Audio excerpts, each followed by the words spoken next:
Donc bonjour à tous, on continue nos petites questions de QCM. Donc je vous rappelle, on est en train de faire le QCM 2019 de CDG 68. Donc c'est parti, toujours que pareil, 4 questions aujourd'hui, on voit ensemble les questions et les réponses. Toujours pareil, prenez un stylo, une feuille. N'hésitez pas à vous abonner et ainsi de suite pour nous suivre surtout. On va faire ça tout le long, on va dire, du mois de septembre et octobre, jusqu'à la session, on va dire, du concours, qui sera donc du coup le 11 octobre cette année. Après le 11 octobre, on fera peut-être, on va dire, des entraînements pour l'oral. Donc n'hésitez surtout pas à vous abonner. Et c'est parti, capture d'écran.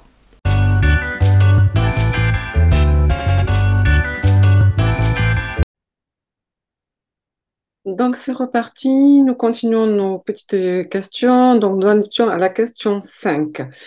Vous êtes en sortie avec une classe dans un musée. Un enfant se blesse gravement.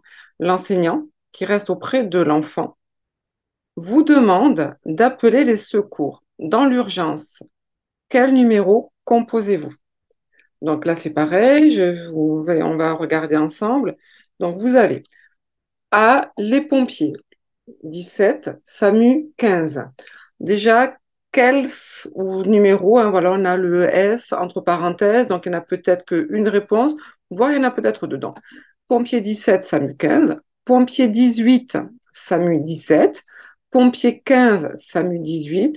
Pompier 18, SAMU 15. 112. Donc pareil, je vous laisse un petit peu 30 secondes pour essayer de vous rappeler et on corrige.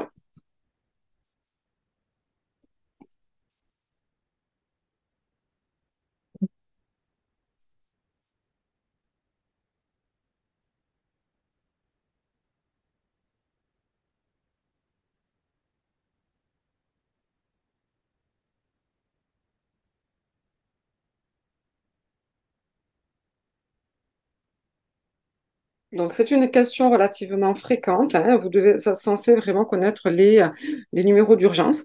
Donc là, j'espère que tout le monde a la bonne réponse. Il y avait deux bonnes réponses qui étaient bon, parce que là, ben, tout est faux, hein, voilà, c'est du cours, ça. Alors, tout le monde doit savoir que les pompiers, c'est le 18, le SAMU, le 15, et également le numéro européen, hein, c'est le numéro d'urgence européen, le 112. Donc là, on avait deux bonnes réponses. Donc, on va les mettre comme ça. Voilà, hein, deux bonnes réponses. Donc, 2 points si vous avez les deux bonnes réponses. Question 6. Pour manier un parler professionnel, l'ATSEM doit, pour manier un parler professionnel, la façon de parler, doit, attention dans le verbe devoir, doit, s'adresser aux enfants et parler avec eux en utilisant une syntaxe grammaticalement correcte et un vocabulaire précis et juste. Employer un registre de langue proche de celui que les jeunes enfants comprennent et utilisent. Utiliser des mots techniques comme tous ceux employés dans le métier d'ATSEM. Employer certains termes utilisés le plus souvent par les enseignants dans le cadre de leur fonction d'enseignement. Donc, réfléchissez bien, voilà, hein, comment vous devez vous adresser aux enfants. Pareil, je vous laisse 30 secondes et après on regarde ce que le CDG, je vous rappelle, hein, là c'est la correction, vraie correction du CDG, ce que le CDG a mis.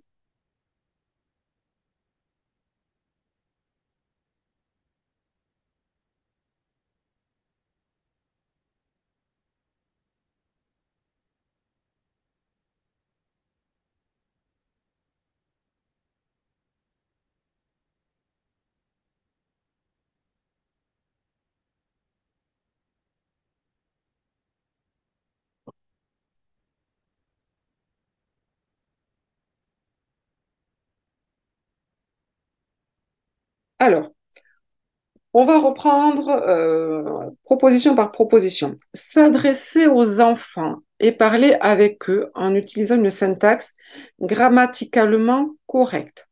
Ça veut dire qu'on va s'adresser et parler correctement, hein, grammaticalement correct, syntaxe, c'est-à-dire sans erreur de phrase, sans erreur grammaticale, correct, oui, et un vocabulaire précis et juste.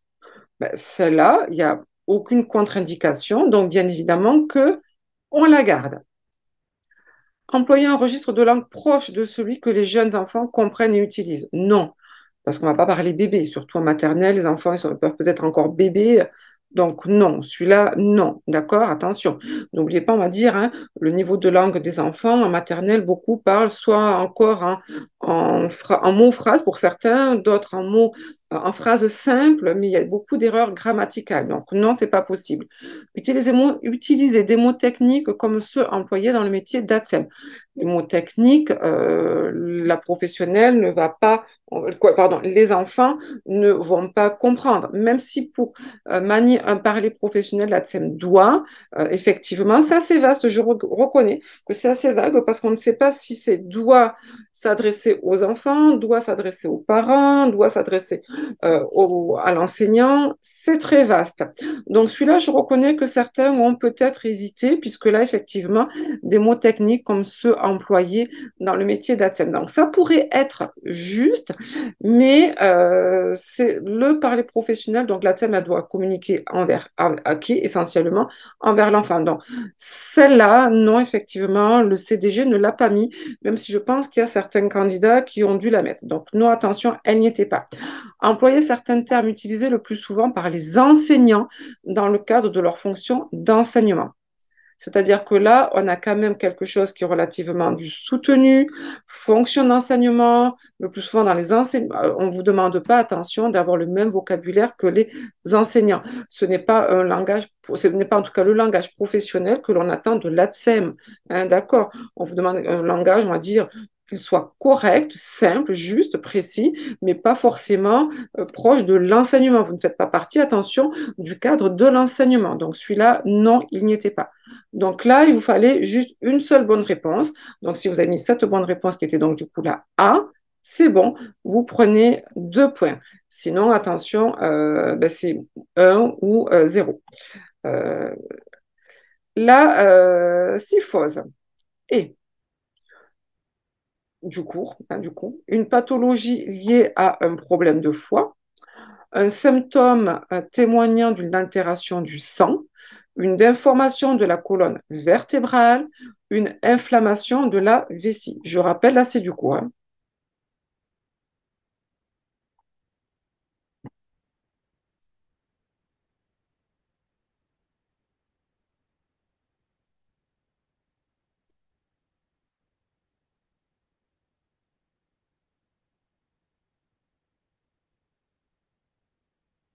Alors, vous êtes censé savoir que la syphose, c'est une déformation de la colonne vertébrale. C'est celle.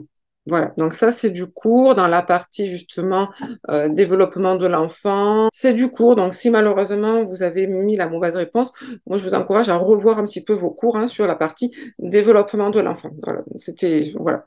Là en principe, une bonne réponse et ainsi de suite, parce que tout le reste, hein, ça concerne ni le foie, ni le sang, ni la vessie, ça concerne vraiment la colonne vertébrale. Question 8.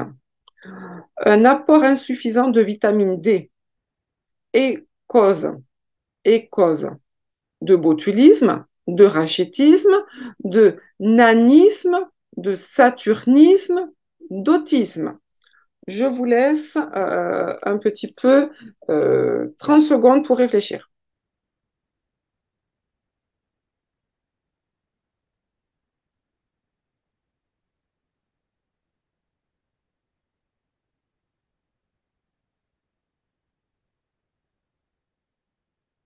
Alors, vitamine D, vous savez que c'est quelque chose que l'on trouve dans notamment les produits laitiers, dans le soleil aussi, hein, voilà, dans le lait, les yaourts, voilà, riche en vitamine D. En principe, là aussi, c'est du cours, hein, donc du coup, ça va avoir une conséquence sur la taille de l'enfant et aussi, attention, la solidité des os. Hein, voilà, les personnes âgées doivent prendre beaucoup de vitamine D, pardon, pour justement avoir des os assez solides. Bon, c'est exactement la même chose pour les enfants, les os et notamment les dents. Donc, le botulisme, attention, c'est une infection alimentaire, une intoxication alimentaire. Pas du tout, ça n'a rien à voir. Rachitisme, effectivement, c'est une conséquence sur la croissance, les os, la taille. Et effectivement, un manque de vitamine D va avoir une conséquence, effectivement, sur la taille donc, de l'enfant. Donc, oui, hop là, pardon, oui, Ça, on le garde. Nanisme. Nanisme, attention, c'est un enfant de petite taille, mais qui est de petite taille parce que c'est génétique. Ça n'a rien à voir avec l'alimentation qu'il va prendre. C'est pas du tout une question de vitamine D. Non.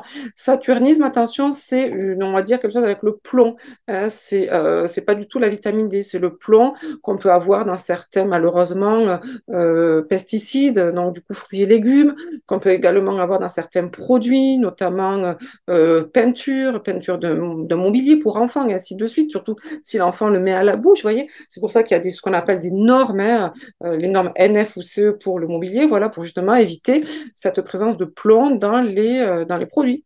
Donc non, pas du tout. Et puis l'autisme, non, pas du tout. C'est pas du tout une question de vitamine D.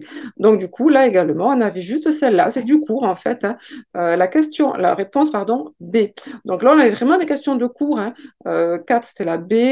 7, c'était la question, on va dire, de cours également. Voilà. Bon, là, c'est, on va dire, fonction, un relais fonctionnel, la partie communication, bien sûr, et ça aussi, c'était du cours. Donc là, on avait vraiment 4 questions aujourd'hui sur le cours. Donc, du coup, on se revoit demain pour continuer nos questions, bien sûr, si vous le souhaitez, bien sûr. Donc, n'hésitez pas à vous abonner, à liker, à partager et ainsi de suite. Et moi, je vous dis à demain. Au revoir.